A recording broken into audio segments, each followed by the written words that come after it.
podcast video for you guys. Today we're going to be discussing, all the Bears news. We got a little bit of news coming out today about, Ian Cunningham, the assistant general manager for the Bears. Some cuts as well, coaching hires and moves with the Bears. And then we'll get into our this week's edition of the UC chat. We're going to talk about, there wasn't too much with the Bulls and the Hawks just because they were both on breaks. Hockey was in the Four Nations face-off break. Bulls were on the All-Star break. We'll get you all the information that we have. We're kind of with that. And we also got some other Chicago sports news for you guys. So let's get it kicked off with this Friday. You guys know, my name's Tyler. I'm Jordan alongside Daniel. How's it going, everyone? What's up, man? How's your Friday, man? Chilling. Friday's good. Yeah. Yeah. A lot of sports in the last week to talk about. Finally warming up, man. Yeah, finally warming up. It was a little chilly, and it was. Yeah, I was. You see the sun shining today. For those of you in Chicago, the sun is shining, man. It is shining, and we're happy about that. So, let's get you guys kicked off. Obviously, so this week, not too much going on with like I just said with the Bulls, Hawks. There wasn't any trades with the Hawks. The Bulls trade deadline was before their All-Star break, so we didn't get anything with them as well. But let's get you guys kicked off, obviously, with the Bears discussion with you guys. So we got a little bit of news around the Bears today. Actually, some news about 15 minutes ago regarding one of the Jaguars' potential general manager hires was actually one of the Bears, staff players. We'll get into that in a few minutes, but let's actually start off with some of the players that were cut from the Bears roster today. Dan, you want to start us off with some of these players that, just unfortunately is not going to make it with the roster in 2025? Would love to, yes. Yeah, big names too. Big names. And these are both players that people originally had thought they would be cut at some point. Yeah. It just happens to be a little bit earlier in the year. Usually, people would wait another few weeks before they started cutting some of these individuals. But the Bears ended up cutting tight end Gerald Everett, which we signed to a 2-year, $12 million deal. And him leaving gives us, I believe it's around $5.5 million in return for our cap space. And then the next one was a defensive lineman, DeMarcus Walker, who was with the team, I believe he might have been with the team for 3 seasons. And him leaving will free up $10.7 million in cap space. So looking at an extra $15 million for this upcoming season, which is pretty big. Gerald Everett had just 36 yards on 8 catches in 13 games with the Bears. So you can see exactly why he was kind of let go. He was there as a good veteran piece, good veteran backup, but he didn't really, provide much in an instant.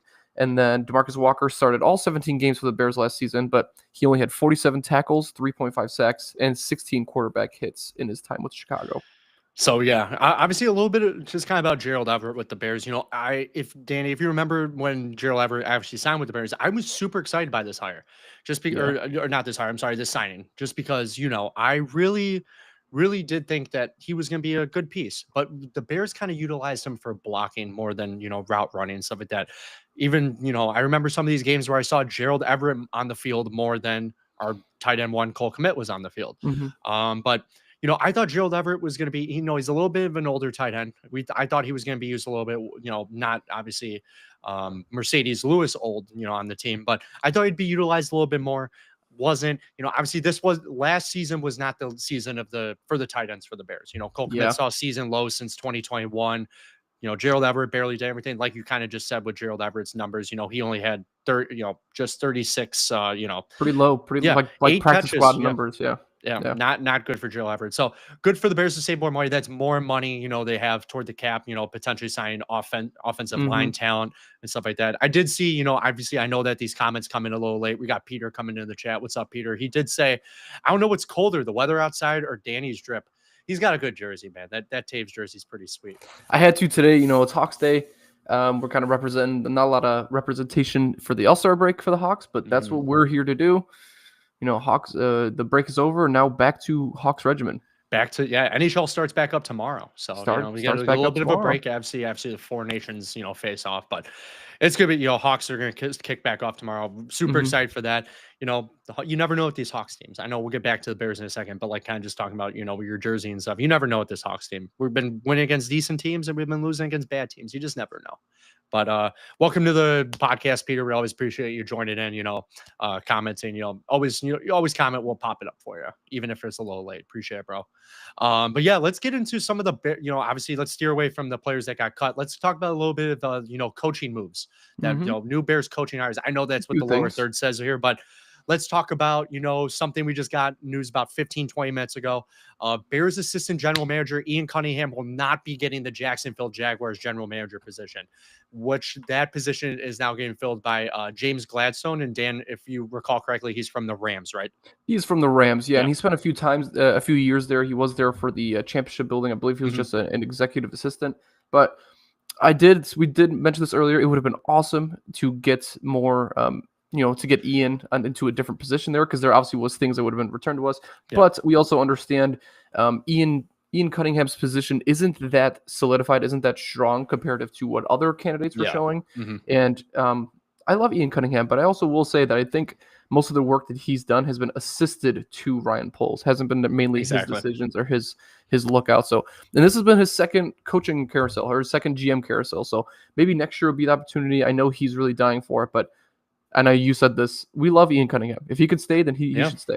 Him and Poles are like, I say like Batman and Robin kind of. They've been working, together with like really well with this, this Bears roster. Obviously, last year was a little bit of a rocky year for them because, head coach, getting fired in the middle of the season, offensive coordinator, a bunch of other moving pieces around. But, obviously, this is the second year in a row that we thought Ian Cunningham might be going elsewhere with general manager spot. Unfortunately, didn't get the job. He was a finalist for this job. He had the second interview this week. I think the list was about 6 or 7 people that had second interviews lined up. There was a picture yesterday of Ian Cunningham coming out of his second interview, smile on his face next to the owner. We all thought it was a done deal. Yeah, it did look like a done deal. That looked like the face of a man being hired, but unfortunately did not get hired. And now, what would have happened if Ian Cunningham would have gotten hired and departed, for a general manager job? Obviously, if you guys didn't know this, the Bears would have had 2 third-round picks over the next 2 NFL seasons, or I'm sorry, the drafts, 2025 this season, and then a third-round pick next season, 2026. So if he would have gotten that job, we wouldn't. But coulda, woulda, shoulda. Obviously, he didn't get the job. Other guy got, Gladstone. So I'm just happy that Ian Cunningham. It would have been nice to have 2 more picks with the Bears with this draft to bolster up this team, maybe on offensive line, defensive side, a little bit more depth on that. But it is what it is, man. Ian Cunningham is going to be part of the Bears, and I'm actually happy by that. I think he's a smart mind. And, I'm fine with it. Yeah. This wasn't a win or a loss for us, regardless. We weren't hoping for him to leave. This is just how things. This is how we regulated things to begin with, right? Yeah. Ian Cunningham wasn't going to be leaving no matter what. So it would be nice to have those extra picks, but just put in mind that someday soon, we'll get those extra picks. You know? Someday. Maybe someday.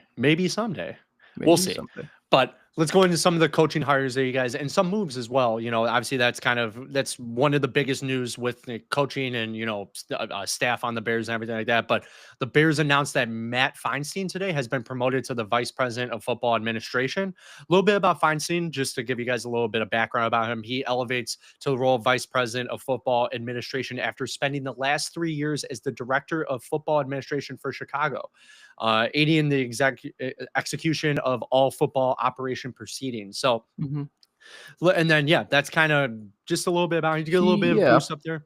I remember he was one of those names that helped in the coaching search. So he was one of the members of Ryan Poles' staff when it came to looking for coaches. So I think that's the reason why they brought him up. Maybe he had a good relationship with Ben Johnson. And I think that it's like, it looks like it wasn't that much of an upgrade on his end, but it's definitely nice to see a new name up there. No, I agree.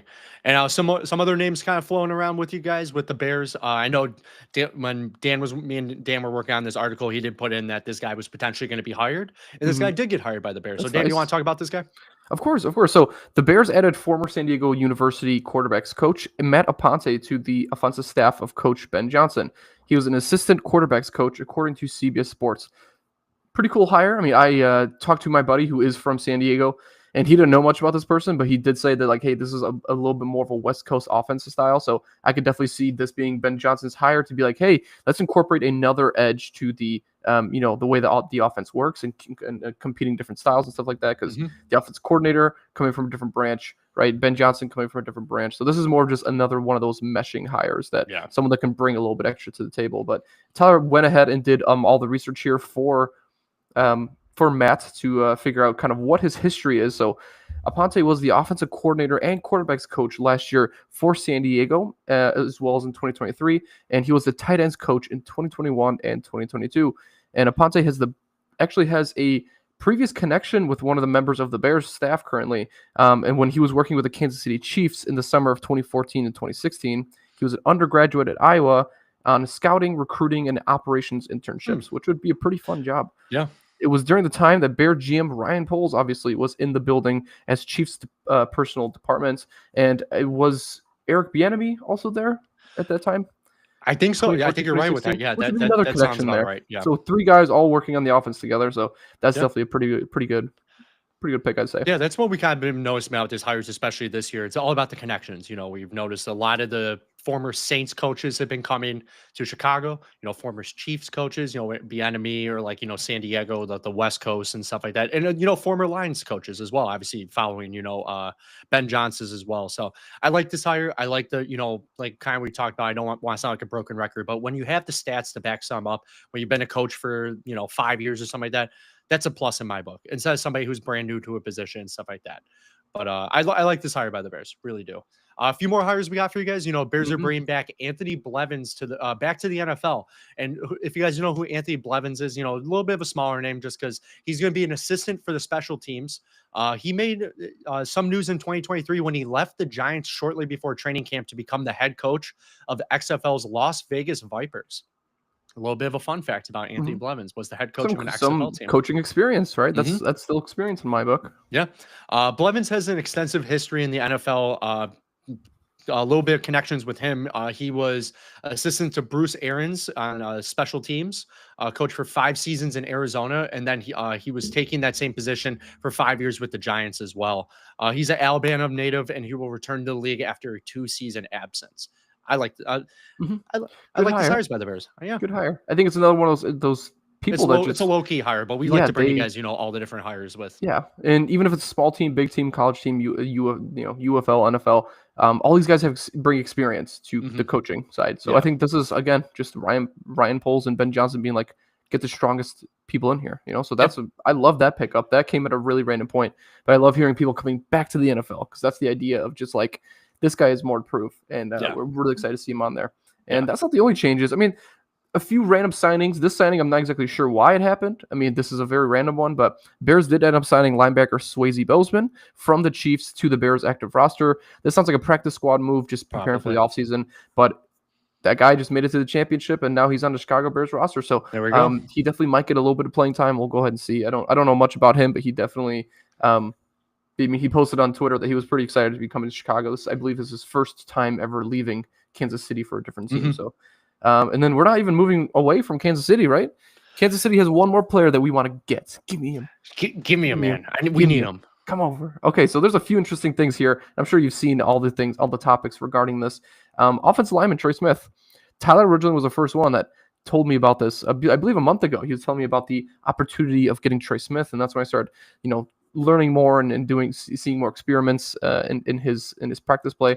So he is currently on the Chiefs, but we got a note that he will not be franchise tagged by the second place team, Kansas City.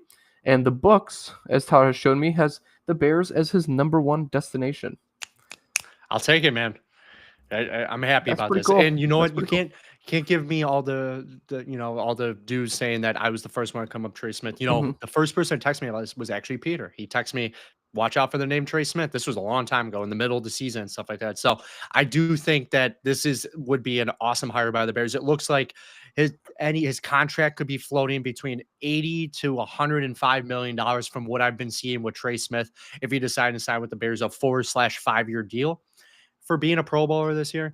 I think this would be an awesome hire for the Bears. We kind of talked a little bit about him last season, or I'm sorry, not last season, last week, but I really do think he's going to be, a great player in this league and would help bolster this offensive line dramatically. And you did write down here, and I did see this on Twitter. This is a really interesting fact about Trey Smith.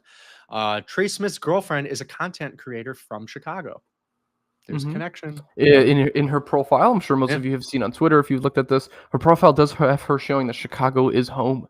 So Trey Smith, hopefully we can make Chicago your home as well. We'd welcome. I think I think he's like the number one priority for the Bears this offseason. Trey Smith Mhm. is going to be the number one. Number two in that list is going to be a center, like talking about Drew Dalman from the Falcons. I think he's going to be number two on the list. And then they're going to see how much money they have afterwards with that. But I think center and, bolstering up this offensive line is going to be a huge, huge can't get the words down right now, but it's a huge priority for the Bears. That's what it is, Mhm. huge priority. But yeah, so kind of steering away from just talking about Trey Smith. We can talk about him all day. Obviously, we'll see. The legal tampering begins, I believe, March 10th, from what I March 10th. recall. Okay. March 10th is the A few legal weeks. tampering, and then March 12th, 2 days later, will be the day that players can officially sign with teams. And we all have seen, kind of some of these teams tampering a little too early and getting some penalties. So hopefully the Bears aren't in that position. Talking to Trey Smith earlier or any of these other Mhm. players early. But we got other news about the Bears. This is, you can maybe call it smaller news, but I don't know what you want to call it. But the Bears are raising season ticket prices by an average of 10% for this upcoming season. President and CEO Kevin Warren said in an email to season ticket holders Wednesday. And Mhm. then last season, Chicago raised the prices by an average of 8% ahead of last season. The reason why was that because of Caleb Williams and the new tire rookies on the team. So that's a little bit of news with season ticket holders at the Bears. Tickets are going up in price, Ben Johnson hire, other things like that. I get it. I mean, they have a right to do that. It is unfortunate, but I'm seeing a lot of tweets of just like, how can we, raise the price on a 5-win team? But it is Chicago. It's a big market. It is They have the Chicago. right to do that. They need funding for their stadium somehow, Get man. used to it. But now to end off the Bears discussion, I did, Dan, you text me about this. I thought this was an awesome idea. I really thought this was super cool that we're going to contribute this into this podcast. So Dan and I, we saw, on the Chicago Sports Network, one of the talents over there, David Haw, Mhm. who 670 to score. He's a really nice guy. I talk to him all the time. He did his rankings for the top five players that general manager Ryan Poles has drafted on this team, going from 5 to 1. So Mhm. we thought, let's compare David Hawes' list to ours, and we're going to say what we think of the top five. We're not saying his list is obviously, I like his list a lot. I Yeah. just wanted to see what we kind of, we kind of thought our list kind of go in the rankings from top five. So Mhm. let's get that popped up. And So obviously, our this all comes in from the recent topic showing. It's a recent study that showed that the Bears have the most first and second round picks that have continually started since being drafted in the yeah. NFL. I believe it's 94% of the first and second round picks that we have become starters, which is a very high percentage. So I think that's where David Hall has gotten this topic from. So we'd love to just cover it on our own end as well, just to give you an idea of what we think is the top five. Yeah. And there's some similarities and some differences. I believe they kind of just equal out. So should we go over David's first, or do you want to go over yours? Let's go over David's. I want to talk Okay. about what David put down, and then we'll Mhm. kind of discuss what we did. So, David Haw from 670 to the score. This is what he has as his top five for Ryan Poles drafted players. Number 5 on his list, he has Javon Dexter Sr. Great player. He's been an Mhm. absolute stud for the Bears. Number 4, we have our offensive lineman Darnell Wright. Number 3, we got Torrey Taylor, punter from Iowa, rookie this season.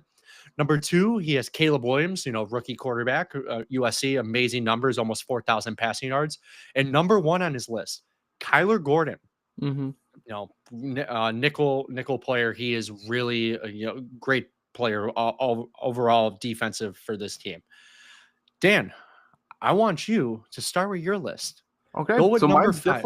Yeah, definitely go not with. a lot different. Not because of looking at David's list. The goal wasn't to look at it and go like, Mhm. what do I think is different? It's what do I genuinely think without even recognizing his list. So Yeah. I had one similarity to him, and that is at number 5. I picked Javon Dexter. I do think that he is going to come out being a second or third round pick. He is definitely going to pop off a little bit and kind of make the money that we've earned from him. And then number 4, Kyler Gordon. I do believe him being number 1 makes a lot of sense, but I put him at number 4 just because at the end of the day, he's still not the best cornerback on the roster. Sure. And even though he was drafted by Ryan Poles, I think a lot of the other players that we're putting on here are because they are number 1 at the position on the team. So Kyler Gordon's number 4. Darnell Wright, I put at number 3 because he's the first player that was drafted by Poles with that trade to the Bryce Young with the Carolina Panthers. So I think he's going to be a huge fit to this team, and I definitely don't see him being replaced anytime soon. He was the player with the highest grade on the Bears last season. Donald Wright at number 3. And then number 2 for me is Rome Odunze. It's a I good think pick. It's a nice pick, man. Yeah, I I like that. picked Rome because I think at the end of the day, DJ Moore did get that contract extension, but Rome is a top 10 player. Like Rome was a top 10 drafted wide receiver for a reason, and I think him and Caleb have a way better dynamic duo than what we think Mhm. him and DJ Moore could come out to be. So I definitely put Rome Odunze in number 2, and number 1, you guessed it, Caleb Williams. Caleb Williams, 500 yards away from becoming the best QB in Chicago Bears history. Even if the Bears don't win many games or do any championship runs or anything like that, that is at least going to be the most famous thing that Ryan Poles has done. And he built a Bears team that, finally had the best passer of all time. So there's my list, and I'd be very excited to see what your list would be. Ooh, you want to see my list? I want to see All your right. list. So my list is a little bit different. A little bit different than David's. A little bit different than Danny's right here. I just thought so when I'm thinking of players, I do obviously look up all the players that general manager Ryan Poles has drafted. A few of them you guys can be like, oh, maybe I don't know why you have him as number 5. You guys might think of that as my number 5 player on the Bears. Mhm. My number 5 drafted player by Ryan Poles is Jaquan Brisker. Reason why I like Jaquan Brisker a lot, I thought he was amazing on the defense. It was unfortunate what happened to him this season with the concussion, being out almost the whole entire season. Talking about injuries and stuff like that. I just think Jaquan Brisker is a stud on the field. I really do think. A close 5, if I can do that, I would put Gervon Dexter really close to Jaquan Brisker right on that list. Number 4 for me for top drafted players by Ryan Poles, I'm a good Tory Taylor. I'm going to give some punter love right there because I think Tory Taylor did awesome this season. He really had a lot of punts inside the 20, not a lot of touchbacks. I thought Tory Taylor did really well this season for the Bears. Number 3 on my list is going to be Darnell Wright. Reason why I like Darnell Wright a lot, he is like one of the only pieces on this line that has been really rock solid, really helping Caleb Williams out. I know you guys can talk about, we did have some flags and stuff like that, but that always, I noticed for him, happens at the beginning of the season. He learns from his mistakes, and toward the end of the season, not too many, false start flags and stuff like that. I have Darnell Wright at number 3 on my list. Number 2 on my list, I have Caleb Williams as number 2. I would have Caleb Williams at number 1 if he would have gotten a few more wins. That's what I say. I'm not saying it's all relying on him. He did take a lot of sacks with the offensive line, stuff like that. Caleb had a stellar rookie year. He did awesome. I was really, fortunate to see a few games for him. He did perform really well, especially in Green Bay. He performed really well. He got first win in, since 2015 in Green Bay, which is awesome. I just have him at number 2 because my number 1 player I just think has been shining on the defense is Kyler Gordon. I think Kyler Gordon is awesome. He is Spider-Man for a reason on the field. You never know where he's going to be at. He can get a sack. He can get an interception. He is just floats around that field so much. I like Kyler Gordon as my number 1. And now if you're talking about, I've noticed when your list with Rome Odunze is my 6th spot. I can put Gervon Dexter and, Jaquan Brisker right at that 5. Rome is number 6. He had a decent season this year. I expect that season, or his reps and everything, gain more catches to improve next season, especially with Ben Johnson. Just for me right now, I'm putting him at that right around that number 6 spot. Yeah, I agree. I think his potential is off the chart. I just think this season compared to all the other players, he is all in the running for top 5. He really is.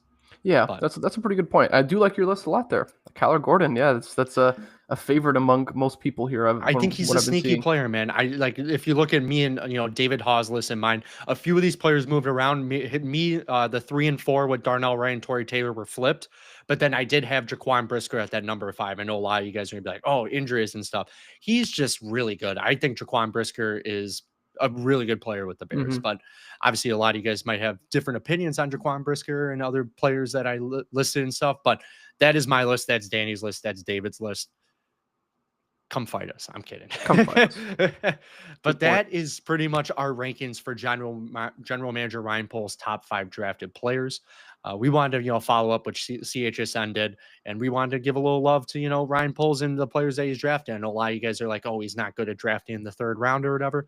He's going to redeem himself this year. Or 4th round. What's the stat? He's not good at drafting in the... I forgot what round it is, but it might be 4th round because Karan Amagaji, that was 4th round. Right? Yeah, that was 4th round. Yeah, a few of the 4th round picks haven't been. I mean, Tory Taylor was one of them, right? But about that, yeah. It is what it is. It is what it is, man. So we're gonna steer away from the rankings with general manager Ryan Poles and his picks, and we're gonna go right into our UC chat for you guys, talking about the Bears and the Bulls. Before we talk about the Bears and the Bulls, which is gonna be not too much in detail, just because they were on breaks this year, or I'm sorry, over the last week. We have a little bit of news coming out from the United Center and the surrounding area around there. Then that is called the 1901 project, man. Dan, talk about the 1901 project a little bit. Yeah, so the 1901 project is projected as the largest private investment in the Chicago West Side. It is being spearheaded by the Reinsdorf and Wirtz families, who own the arena, and it is going to be built in phases on more than 55 acres of privately owned land over about a decade-long period. And it was written down here that the United Center on Wednesday, they're going to transform the United Center as of on Wednesday. City of Chicago approved a $7 billion plan to replace all the parking lots with green space, mixed income housing, music hall, and more. And the completion date, obviously we have it written down here, but I mean, I see the way Tyler's smiling. Let's just give it like this. I'm going to be 40 years old when this is done. You know, 40, I'm have, 40, have 40 a family, kids, you know, family. go We'll walk around the little green. Yeah. So they said the completion date is 2040, which I don't mind, right? That's fine. Like it's a cool idea that they're doing. I think my worry is that isn't planning 15 years ahead going to make you worried that all this will be dated already? Like all the ideas they have, like maybe, but like you know, who knows green if the grass Bulls- area. How dated can green grass area be? A music It's hall, true. you know, True. some of these music halls like the Aragon Ballroom been around for a while and stuff like Yeah. that. But you know, it's just interesting where this money's going to come from. That's the only thing I'm kind of saying. But Yeah, true. I think I like this idea. I really do. You know, driving around the United Center, there's just a lot of parking lots and like, you know, fenced in areas and stuff. I do like this idea with the 1901 project a lot. We'll see what happens with it. I think it's a cool idea. You know, I'm all for it, in my opinion. I think it's really cool.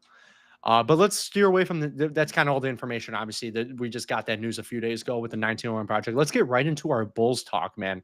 So, Dan, what's been going on with the Bulls? So not much. Obviously, there was some exciting news regarding Matas Buzelis and his occupancy in the All-Star Rising Stars game and the dunk contest. So we'll kind of get into that stuff. Not a lot of Bulls games. There was one Bulls game, but we'll go ahead and talk to you about that a little bit after this. So that's pretty much all we've had is Matas having his time to shine over the All-Star break. He did compete in the Rising Stars game, like we mentioned, and he played a bench role. He only played 9 minutes, which was the second lowest on the roster.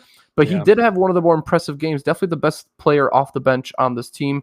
He did play for Team M. He registered 4 points, 2 rebounds, 1 assist, and 1 steal. So he was all over the place on that team. He definitely was kind of like, you can kind of mention the glue guy, the guy who was out there on every fast break. So he was coached by Team M, which was coached by Mitch Richmond. They did lose to Team G League, led by Reed Shepard and coach Jeremy Lin. They lost 39-40. This game I didn't like it because I think the teams didn't make sense to me. I agree. If Matas Buzelis should have been on any team, he should have been on the G League team. Reed Shepard never would play in the G League, right? Reed Shepard was from Kentucky, I believe, or maybe he was from Duke. And that just didn't make sense to me because obviously he's playing with G League players that he's never met before. So I think they need to do a little bit better of a job on just adjusting the roster so they make a little bit of sense at least. But that's pretty much all that happened. He did not Matas did not get to the second round. He didn't get to play on Sunday, like Tyler mentioned last week. So he did play well, but he was included because of an injury. So there's still somewhat of a bad taste in my mouth just knowing that this opportunity was given to him because of an injury, and I really wish he could have made it outright. But the dunk contest was that opportunity to prove everyone wrong. If you the watch dunk it, contest is hard nowadays just because you really get one dunk to shine. If you fail on your first attempt, you're probably not making it to the second round. It's just hard because before it used to be like 4 dunks per player. This was back like 10 years ago, man, when the dunk contest was like Blake Griffin era. Like every player got 4 dunks. It took longer. It took like an hour and a half for the dunk contest, but at least we got to see more, you know, opportunities from these players to showcase more dunks. And Dan, talk a little bit about, you know, Buzelis and his dunk contest. So obviously this was his first appearance, it being his rookie season. He did go up against another rookie in Stephon Castle, a second-year player in, I believe his name is Andrew Jackson and Andre Jackson. Jackson. Yeah, that's what. Yeah, and then there was obviously Mac McClung, the 2-time winner at the time. So He unfortunately Matas Bazelis did not make his first dunk attempt. He only received the 40, which is the lowest score you can get, and he had a minute and 30 seconds to dunk.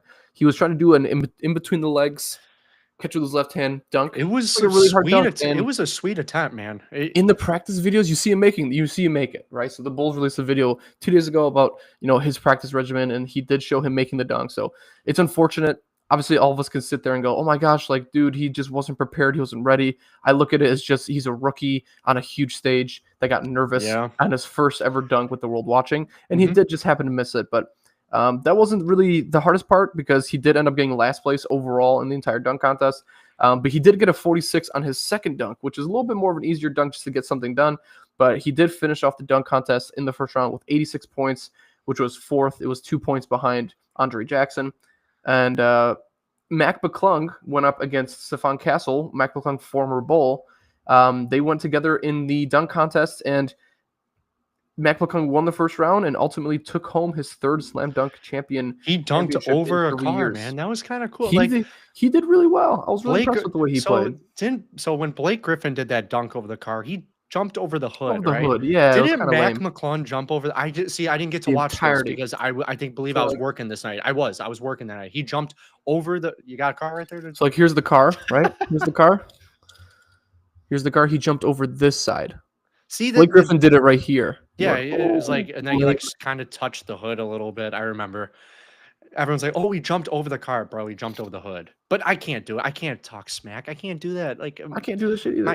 My ankle will collapse nowadays trying to do that. But yeah, Dan, are you serious that the lowest score you can get in the dunk contest is a 40? Yes, that is a ridiculous rule. I think that is really stupid. Like us back in high school, where if we didn't even turn in an assignment at all, we could do we didn't have to even do it. Participation. I could turn in a blank sheet of paper, I'd get a 50. I wouldn't get a They 0. need to change the rules. I get a 50. So you're telling me it's not even a 25, it's a 40?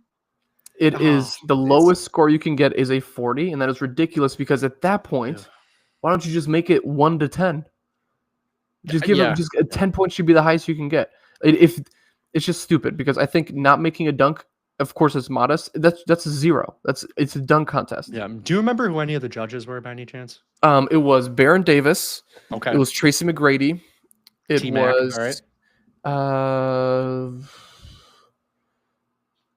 Jason Richardson. Did I say that already? No, you didn't. Jason Richardson. Jay Rich. Okay. I don't think Vince Carter was there. There was another old school guy there. I believe one of them was like Shaq, one of the guys, or no? I don't think it was Shaq. Okay. I don't know. It was it was some good people with reputable dunks in their career. So, but yeah, that's unfortunate that Matas Bazelis got his opportunity. Unfortunately, he didn't do anything with it. There is hope that he'll be back because he is a dunker. He is a dunker, and I think they'll invite him back at some point once he has a little bit more experience. So that's what I blame this loss on. I think I just blame it a little bit on he's a rookie, right? Yeah. Stefan Castle was in there for the moment. He definitely had it in him, like he was ready for it because he got to the final. But Matas I don't think he had the mentality for it just yet. Yeah. So kind of steering away from, Matas Bazelis, I just want to get your reaction from, the NBA All-Star break and all the different events kind of going on. Obviously a lot of people are comparing what happened when the NHL with the Four Nations face-off to the NBA because, these players aren't, some of these players aren't, trying as much anymore. LeBron said his ankle was hurting and he couldn't play in the All-Star game the day of, so it couldn't even be replaced if he knew he wasn't going to play, but he played 2 days later. That's the thing. Is like some of these players are like, they don't appreciate. I've been talking, some of these people, at CHSN, Chicago Sports Center. I've been talking to some of my coworkers and stuff like that. Some of these players don't appreciate it anymore. Being an all-star used to be like you were the all-star of the league. You were one of the best people. Nowadays, when you're like LeBron and you get it every year, and Anthony Davis is a 10-time all-star, and and all this other stuff, it's like some of these players are like, it's just another year. And I hate to see this, man. And did you watch the game at all or no? I did not watch the game. Okay. And I don't know if they do that fourth quarter thing where like the first team to 21 and it's like all for charity and stuff. They used to do that. I remember that. That was fun because, it gave the teams a little bit more of a extra oomph to, try a little harder because it didn't matter. whatever team, scored higher in each quarter, they got that team got money toward their charity. And then the fourth quarter was the first team to 21, and it was high intensity basketball. I think this happened a few years ago. I don't know if it happened this year. Unfortunately, I didn't get to watch it, but that was fun because I was reading Twitter and people like, these players are actually trying. They're trying, playing for some money for charity. NBA money is ridiculous. An extra, $25,000. That's like them being on the court for 10 minutes. You know what I mean? Some of these players don't really care about $10,000, which sucks, but it is. But what's your reaction from All-Star weekend, and what do you like kind of think about, we'll get into the Four Nations face off when we talk about the Blackhawks in a little bit, but what do you think about this? Like, what do you think they can improve? It sucked, man. Yeah. It was bad. Last 3 years it sucked, cool. man. Dunk contest was cool, right? I mean, I think seeing Buddy Hield and who else was it? Was it you mean the 3-point contest? Yeah, 3-point contest with Brunson and everyone playing well. Like, that was pretty fun too, but it's not the same as when we were young. And I think the All-Star game is not something I see myself watching. I mean, yesterday I invited people over for the Four Nations. I've never done that for All-Star. Like, All-Star was never that important to me. We used to watch the All-Star game back in the day, man. All of us, me, you, and all of our other buddies, we used to get together on that Sunday and watch the All-Star game. It was fun. I'm not saying it's because it's like after Kobe passed away, that's when it started to go downhill, but that's kind of like when it started to see it like go, not after, but after he retired. I'm sorry, not after he passed away, but after he retired. That's when I kind of noticed that it started to go down a little bit, just because I don't know, Kobe really took it to a whole nother level. All these other players are like I just said, oh, I'm an all-star again this year again. And it's like, dude, you're repping that jersey. You're an all-star, man. Like, do these guys just throw the jersey out in the garbage after they're done? Like, some of these players want to be an all-star. Look at some players that got snubbed. LaMelo Ball got snubbed. A few other players that got snubbed from Trae Young, another player that got snubbed out of the Eastern Conference that could have been. And some of these other players I'm an all-star again. Some of these players want to be an all-star, and other people are like, another time I'm an all-star. It just sucks to see that, man. I just think the NBA and Adam Silver, they can look at what the NHL did this year with the, different countries playing each other, Finland and whatever. Maybe the NBA, I was talking to somebody about this, maybe the NBA could do USA versus World. Do a little tournament instead of East versus West. I believe they did that last year. Did they do that last year? They did that for the Rising Stars game last year. Why don't they do that for the All-Star game, man? I just think it would be a little bit, because here's the thing. I just think that, the intensity has been lowered. We've had the same teams on East and West and whatever. I didn't like the whole captain's thing because it was always Giannis and LeBron drafting the teams and stuff like that. I just think that can give a little more oomph. We just got to figure out a way to get these players. I think that would work. I think the big issue is, again, picking 30 of the best players in the league. It might be 20 Americans, 10 Europeans, if that makes sense. I think the European roster is getting a little more, we got Victor Wembanyama, you got Luka, you got Nikola Jokic. There's a lot more, but even if your nationality isn't 100% there, maybe you can represent. I'm just coming up with ideas, man. There's just ways we can improve this. The dunk contest it's hard to improve the dunk contest because we've seen these dunks a lot. You know what I mean? And the 3-point contest is great. I like it. Skills competition, we could talk about. Yeah, skills competition was stupid. That was hilarious, dude. With what Victor Wembanyama did. You saw the videos of that? I did. Yeah, I watched that. It was pretty bad. If you guys didn't see, go on Twitter and watch Victor Wembanyama in the skills showdown, just because he decided, okay, I can just get through the course as quick as possible by not even shooting the ball, just going quick, quick, quick. That was just super funny. I thought that was hilarious. But we could steer away from the All-Star break now. We can talk on and on about what the NBA can potentially do to improve the All-Star break. Let's get into the only game for the week for the Bulls that actually happened yesterday, which was the Bulls against the New York Knicks in Madison Square Garden yesterday on Thursday, February 20th. Now, I was talking about this before we went to All-Star break. The Knicks are a great team, and this would be a hard competition for the Bulls to come out, obviously, after All-Star break, because the Bulls were on a 4-game losing streak going into this game, into All-Star break as well. The Knicks are the third-place team in the Eastern Conference, and this was, in my opinion, this was a great game for the Bulls. Even though they lost 113 to 111 in overtime, this was an awesome game for the Bulls, even putting up a competition against the New York Knicks, right, man? Oh yeah, I think it was pretty good. I mean, usually the Bulls Knicks games are really fun. I mean, Joakim Noah and Derrick Rose were both in attendance, so that obviously gives a little bit more Oh, of I a didn't driving even see force that. for the Okay, Bulls. that's awesome. Yeah. It's a good. I love Bulls Knicks games. Bulls Knicks games are the best. Especially in MSG, it's a really fun place to watch. Yeah. Let's get into some of the leading scorers with this game with the Hmm. Bulls. So Josh Giddey for the Bulls was the leading scorer, and he had a really good Impressive. game. 27 points, 11 to 18 field goal, 4 to 6 from 3, 16 rebounds for Josh Giddey at the guard position or forward position, whatever. He's like plays that 2-3. And then 4 assists for Josh Giddey. Very, very good numbers for him, man. Especially, Zach Levine being gone and, having to step up. He did really well, Josh Giddey did. Nikola Vucevic was the second leading scorer for the Bulls with 21 points, 9 to 21 field goal, 3 of 5 from three-pointer, and 9 rebounds for Nikola Vucevic. Mhm. So overall, good 1-2 punch for the Bulls on the starting line position. And we also, I forgot to put this in the the notes here, but unfortunately for the Bulls, we did have an injury or two during this game. Jalen Smith did leave with a facial injury. It was reported that he is in concussion protocol. He'll probably miss the next 2 to 3 games if I took a wild guess with Jalen Smith. He's been a great bench player for the Bulls. And I did hear some about Io getting hurt, holding his wrist on something with one of the screenplays. So unfortunate news for that. But Dan, you want to talk about the stats a little bit with this Bulls Knicks game a little bit? Yeah, of course. So obviously this was happening yesterday. So I did watch only the first 2 quarters of it, and then I switched off to the Four Nations game, which seemed a little bit more competitive. But the Bulls trailed by 7 points going into halftime. So you can kind of have a guess that the Bulls weren't all together there when they were playing the Knicks this game. You can definitely see us losing somewhat into the fourth quarter, but we'll get into that.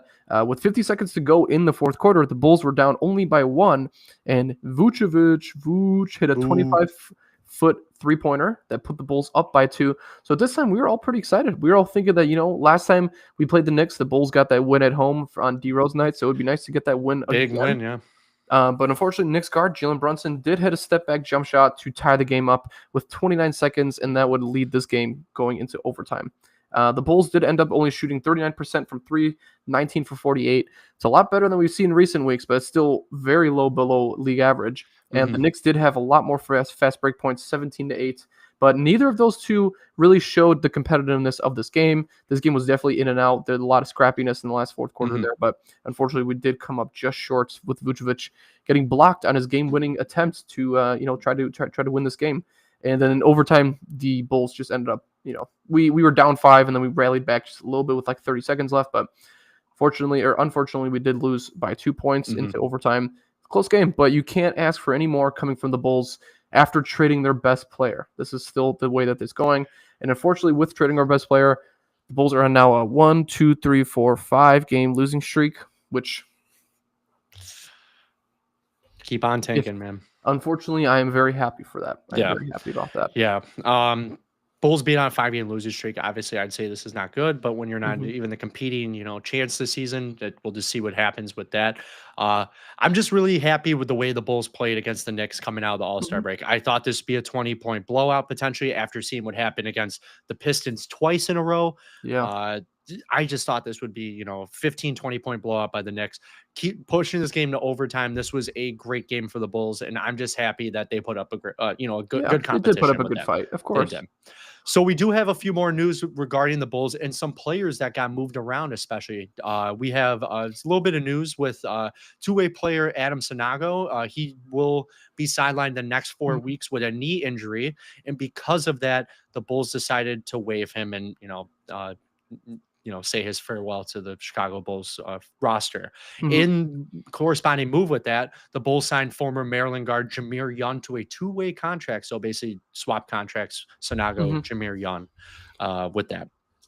I do want to mention that it's Adama Sanogo. Is it? Did I put No, because I Adam? just feel you said Adam, and I just feel bad because I know like it is Adama. Oh my god, I missed the A. My bad. Because Adam, I look at him and I was like, I can't get away with Adam. Like I could see it, like I would say it's Adam, but like there's some players I just know it's like he never looked like an Adam. It's like Adama is the way. But that's just it's unfortunate. I missed Obviously, the I A know at the end of it. So I was like, oh shit.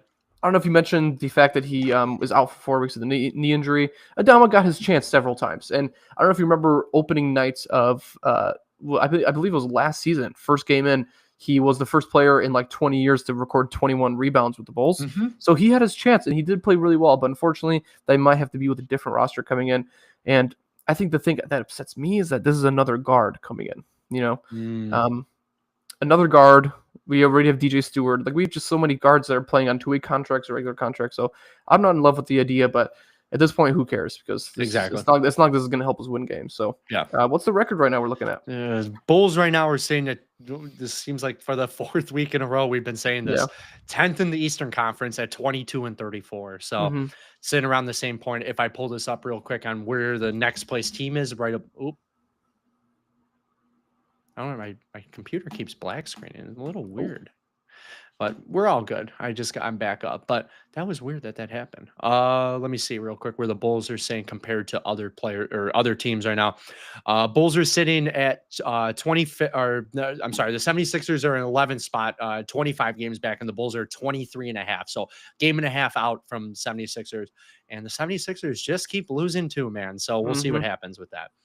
But steering away from the Bulls, let's talk about the next 3 games for the Bulls. Tomorrow, February 22nd, Saturday, the Bulls are playing the Phoenix Suns at the United Center. So first game back after All-Star break, the Bulls are going to take on the Suns at home.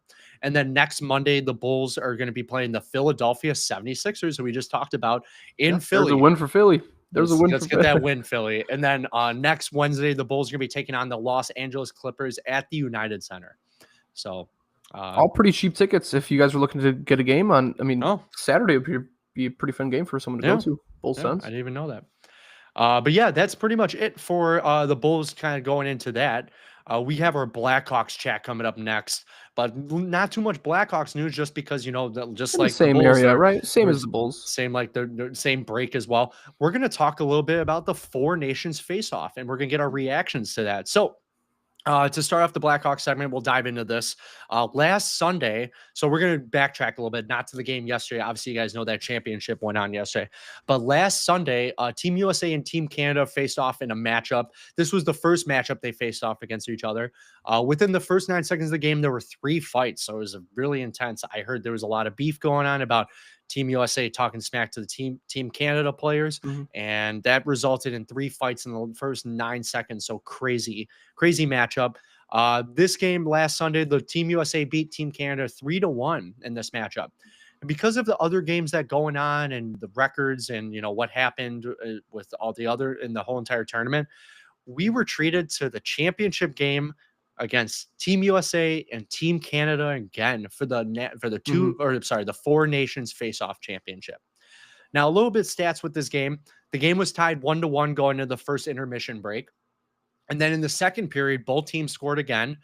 The game was tied 2-2 going into the second period intermission break. Now in the third period, nothing happened. No score at all. But we were treated to free hockey. Free hockey. And that was awesome. Overtime. That was awesome. That was a good time. Free hockey is a lot of fun because this was obviously a huge momentum game. Like you knew it wasn't going to shoot out. Yeah. You knew it was going to end it in OT. So that was really exciting. I was kind of happy once OT, and it didn't just end with I believe it was the second period being USA up 2 or 3-2. I'm glad that didn't end that way. So yeah, I think it was 2-1 or something like that. But still, pretty fun to have free hockey. Yeah, I agree. So basically in overtime rules for Four Nations face-off, this is golden goal. So whoever team scores first is going to win. This was a back and forth matchup in overtime. And let's give you guys a little bit of a flashback. What happened last time Team USA and Canada went to overtime? This was during the 2010 Olympics. And this was during during regulation. In the gold medal game, Sidney Crosby netted a goal 12-20 in that overtime period to win the game for Team Canada in 2010. So Canada won 3-2 that game. But how would this game go for the United States, Dan, in this Four Nations face-off? For United States, it was a little bit different. I mean, I gotta give props to the defense of the U.S. because the U.S. defense was playing really, really strong, even though Team Canada was playing just as well. So Team USA did have opportunities to score in overtime, but the goalie for Canada, Jordan Binnington, was just too electric, and he had too many good saves, and he was just the man of the match in my eyes. Yeah. I mean, obviously there's a lot of goal scorers and McDavid, but Binnington really put the pressure on his back, represented Team Canada with grace, and so that was exactly how they ended up having some sort of an edge here. But how did that finish off after that? Because obviously it took a little bit of time and into overtime. It did. Didn't happen immediately. Took about 8 minutes into overtime. 8 minutes into overtime, Connor McDavid scored for Team Canada to secure the victory for Team Canada in the first Four Nations face-off tournament ever, which I thought this was a huge success for the NHL. This was a lot of fun and a lot of viewership. That first matchup, Team USA versus Team Canada. And obviously the championship game had a crazy viewership as well. I haven't seen the stats with how many people tuned into it. But this was awesome. I thought the NHL steps in the right direction for the NHL. I thought this was great idea. And like I kind of said before, the NBA needs to kind of contribute something like this, maybe a little tournament of some sort for the All-Star break. But Dan, I know you were a huge fan of this. I was a huge fan of this. I thought this was an awesome idea. I think this was cool. I think it was really cool, and I'm a huge fan of this. I think this is nothing but good for the sport. And I listen to a lot of other podcasts, and the way that they're thinking at this, they look at it as like when you get a little bit of like, I don't want to say hate, but you get a little bit of like enemy friendship there. Then it starts to get a little bit easier to watch, because obviously with Canada booing the American anthem, Americans booing the Canadian anthem, obviously that is against sports. That's way more political than anyone wants to get into, but it's still fun, right? Canadians are not angry. Americans are not angry at each other. At the end of the day, this is a fight for the sport. You see this in Britain all the time against Wales. You see this in every other part of the country where it's just like it's a friendly confines match. It's Northside Cubs versus Southside Sox, you know. So it's very lovely to see this, and I love the way you put it. Like, we were treated to this. This was an absolute treat. This was awesome, and I'm very excited for next year. This is going to be definitely one of the All-Star breaks that I'm most looking forward to. I expect this to come back every year now. I think they realize how much of a success this was, and I love this idea. And let's keep it riding with the Four Nations face-off for the All-Star break for NHL. But to end off Blackhawks talk for you guys, we're just kind of bring up idea again one more time. All those different players that are kind of on trade watch for the Blackhawks. Obviously, being second place in second to last in the the whole entire league. Some of these players are looked at to potentially be shipped off for the Blackhawks, including forward Ryan Donato, left winger Pat Maroon, defenseman Seth Jones. And a little bit about Seth Jones. There was the quote today that somebody asked him about him potentially being traded off the Blackhawks. And he did say, "I would like to give myself a chance to win." So it seems understandable. Like he's getting a little bit older in his career. He wants to potentially win, a Stanley Cup. It's understandable that he said that, like you said, man. And then it's not going into his age or anything like that, but I think the Blackhawks definitely didn't expect to be this low in the standings this season. But I definitely understand where he's coming from. He's a player that's a high ranked defenseman, so he definitely wants to play another roster. I'm okay with that. With the way the team's looking, I'm okay with that. Yeah. And then one more player that we're kind of looking into is defenseman Connor Murphy. He hasn't had a lot of ice time this season, but those are four of the players that are on.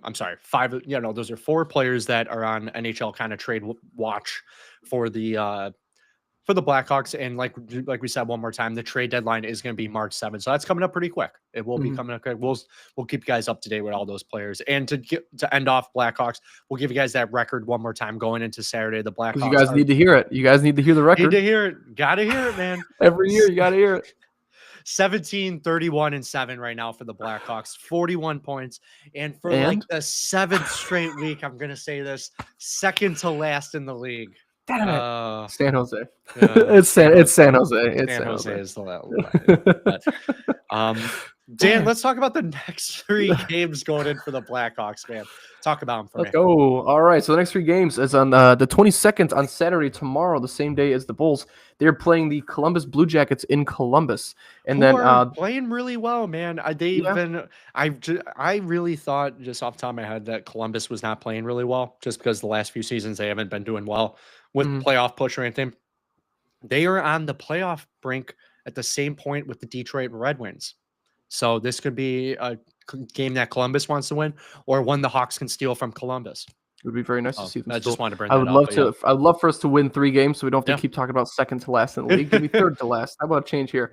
And then the day after that, on Sunday, the Hawks are playing the Toronto Maple Leafs at United Center. And then on next Tuesday, on the 25th, the Bulls will take on the Utah Hockey Club in Utah, which I believe we've played Utah before, and that was also a close game, if I remember. I think that was in the last 2 weeks. So it would be nice to get another win or two here. I mean, Connor Bedard, I'm sure he was pretty upset sitting at home watching this Four Nations hockey go off, and He's him not on being the roster. him being a Canadian, like he definitely wanted to be there and represent. So I think Mhm. that's why this is very important. Coming back to it, Hawks hockey is back, and I think he's gonna have a little bit more of an edge now. And Indeed. a lot of the podcasts that every podcast I listen to that involves the Four Nations, they usually end up talking about Bedard, because a lot of the people here are just like, it's not that he should have made it, but gosh, like he is someone that definitely should be representing Canada for the younger crowd there. So I'm pretty excited to see what next year is going to come of it. So let's Mhm. see if we can get some wins though these next three Get games. some wins, man. Let's get some wins. We got some other Chicago sports news for Yeah. you guys, and then we're gonna A little sign bit more off. than usual. A Yeah. little bit more than usual here, Yeah, guys. because baseball is back, everybody, and we're gonna talk a little bit about what the Cubs have been doing, a little bit of moves. So, Chicago Cubs signed third baseman Justin Turner to a 1-year, $6 million deal. Justin Turner is 40 years old and was on the Cubs' radar after Alex Bregman, who was the top third baseman free agent this offseason, signed with the Boston Red Sox. Despite his age, Justin Turner remained a productive bat for the Blue Jays and the Mariners in 2024. He hit 24 doubles, 11 home runs, while continuing to make the most of his plate discipline. And then Justin Turner, and this has been reported that he turned down higher contracts to sign with the Cubs. Which That's we hear that once in a while. Every year, I think we hear about a player that wants to play in Chicago, Yeah. and that's a not huge market, but that's a medium market, I'll say. We love hearing that. That's really cool. Yeah. And we used to hate this guy growing up, but I'm Yeah. okay with it. I'm okay with it now. I'm all for the Justin Turner sign. I really like this signing a lot, and I'm really excited for the Cubs with this one. And because of Justin Turner being signed to the roster, they did have to DFA one player to make room for the 40-man, and that was Alexander Canario, outfielder for the Cubs. He did end up getting DFA'd off the roster, who did have a few starts last season, if I recall correctly, for the Cubs. But yeah, kind of talking a little bit about the Cubs right now. Baseball is back, like we said. Yesterday was the first spring training game of the season, and the Cubs got to kick it off against the Dodgers for the first game of the season. The Cubs beat the Dodgers yesterday in the first spring training game, 12-4. And the first hit for the whole entire spring training for any team was first baseman Michael Busch. He was the only starter that played yesterday for the Cubs. He got the first hit, which is awesome for the Chicago Cubs, and awesome for Michael Busch as well. And then a little bit of news about spring training. If you guys didn't know this already, this was really big news. The MLB is trying out a new automated ball strike system in spring training. Basically the Cubs were the first team to ever challenge a called ball or call strike in any MLB game. The Cubs challenged a called ball on a pitch in the first inning, and they won the challenge, and it was overturned to a strike. I was actually watching this game when this happened. I'm like, oh my God, they challenged it. I was so excited. I'm like, holy crap, they challenged it. Wanted to see what happened. It only took 15 seconds to kind of figure out what it is, because it's all cameras and robot. We'll get into, the details right now about this, but they won the challenge. So super cool for that. Dan, you want to talk a little bit about this, automated ball strike? Yeah. This is pretty new, and this is actually something that I think sooner or later we'll see implemented in all leagues. But for those of you who didn't know, the MLB is trying out this new automated ball strike challenge system, especially in spring training, with ideas to set it out for the 2026 season. And here's kind of how it looks, right? So the players will be able to challenge any call. Obviously, players and coaches will be able to challenge any call of a ball or a strike. So, but here are the limits. Only the pitcher, catcher, or batter can call a review. So they must do so immediately after the umpire announces the call. So it needs to be within that 20 to 15 second stretch after the ball has been already played with, but and without any communication from the dugout. So I was incorrect. No coaches are involved. Is that correct? No coaches are involved with this one. No. That's pretty fun. Pretty fun. So that's all about IQ is what I really enjoy about this. So you have to be a really smart player to understand what you're looking for and what you need to find and play against or play with. And so once a call has been challenged, an automated replay system will determine exactly where a pitch was located when it crossed home plate. Using a set of cameras placed around the ballpark, a camera-operated replay will play on the scoreboard to announce the outcome of the challenge. This whole process takes about 15 to 20 seconds, and this reminds me a lot of MLB The Show. So if you've ever played your PlayStation, your Xbox, and you've played MLB on your PlayStation there, it honestly works a lot this way too. So you're not able to challenge it, but it will show you the exact replay of like where it actually was and what the call was. So I'm pretty excited about this. This could revolutionize the way we watch the game, and it could make some of the scores a little bit more realistic, right? I think this is really cool. I think this is Smart. going to potentially kick off into 2026, and a lot of people into the regular season. A lot of people are saying it's going to take a little bit longer for the game, but each team only gets 2 challenges for the game. If you lose That's the nice. challenge, then you lose it. But I like this idea. This is super cool. It only took like when I saw it, it only took 15 seconds for them to kind of go, okay, what was the call? They kind of the on point like that. Mhm. All it took was somebody, to look at it. You saw the Strike. whole Yeah. entire strike zone, and that's it. So Yeah. super quick. It's not going to take 2 minutes or whatever. I like this. This is super cool. I love I the agree. idea. I really Agree. do I'm a big fan. like it a lot. That's I pretty much like all the that. Chicago sports news we got for you guys today. Obviously, regarding the White Sox and the Cubs and everything like that. White Sox did sign Mike Clevenger to a minor league deal. He was on the team a few years ago, signed a minor league deal. I forgot to put that in here, but that came off the top of my head for White Sox news for you guys. The Cubs are playing right now, actually. I What do you just got want the to give score you there? guys the score that's going on right now with the Hawks. I'm not Hawks. Oh my God, the Cubs. Jeez. Hawks play tomorrow. Whoops. 7-3 is the score right now. Cubs are up on the Dodgers 7-3. in the middle of the 7th. And I believe spring training goes Beautiful. into the bottom of the 7th. So let's see if we can Nice. walk away with this secure Nice. victory for the Cubs. But yeah, let's get into some Chicago sports fun facts to finish off this podcast, man. Dan, kick us off, man. All right, so this one I heard from Barstool. This is the Chicago Barstool is asking questions to their employees, and I thought this was a really good question because I got this wrong myself, and I was a bit upset when I got it wrong because I thought I knew the right answer. Who has been the Bulls' leading scorer since 2000? I know Tyler has the list in front of him, but we could all have a couple guesses, right? My guesses were Derrick Rose, right? I was thinking Zach LaVine. I was thinking there was a moment where like Andres Nocioni or Ben Gordon was up there too because we're saying Ben we're Gordon thinking would have since been my guess, 2000. man. Yeah. We're thinking since 2000. So the players that went under the radar is actually Luol Deng. Luol Deng with 10,286 points is the Bulls' leading scorer since 2000. He was on the Bulls, I believe, for those 13 years. And second place, Zach LaVine was 230 points away from being the all-time leading scorer in since 2000. So that was definitely, I mean, Zach LaVine playing out the rest of the season definitely could have hit that mark, but it just went the way it is. So that's a very interesting fact that I did not know. Yeah. Next fact that we have here, not really Chicago related, but definitely a little bit more for those that appreciate the Justin Fields era Bears team, right? And even though I love Caleb, Caleb's my guy. We appreciated it. We appreciated Justin Fields for all he did. So we're going to give Justin Fields just a little bit more love here. Justin Fields is projected to get $10 to $15 million per year in free agency, with his most likely landing destination being the Jets with his former wide receiver, Garrett Wilson. I'm a big fan of that. I mean, I love Justin. Justin's definitely a premier QB. I don't want to see him stay in Pittsburgh. I don't think Pittsburgh is building the right offense for him. So the Jets could be a really good destination for him. I think it's a really good pick. In my opinion, Justin Fields deserves a starting spot, man, somewhere. Yeah, of course I do think he so. does. And I would love to see him, get that starting spot. Yeah, he doesn't need to be a Jets. backup. I think he needs one more shot at being the starter, and then he'll get himself centered into being a backup role. But good for You Justin. got to sit back and watch Russell Wilson for almost the whole season. He started the first 5 games and did awesome, and then he got benched. It was like, whoa. Yeah, I know a lot of people were really upset about that, but he was 6. No, you're right. He was 4-2 or something like that. Yeah. Damn. To end off Chicago sports fun facts for you guys, we like to float some facts with what happened today in Chicago sports history. Now, this is a fun one for you. What happened today in Chicago sports history? So, in February 21st, 1973, the Chicago Blackhawks record their 262nd NHL game without being shut out. Now, let me give you some stats about that. So, this streak lasted from March 14th, 1970 to February 21st, 1973. So almost 3 years this lasted. That's crazy. 1,075 days this lasted.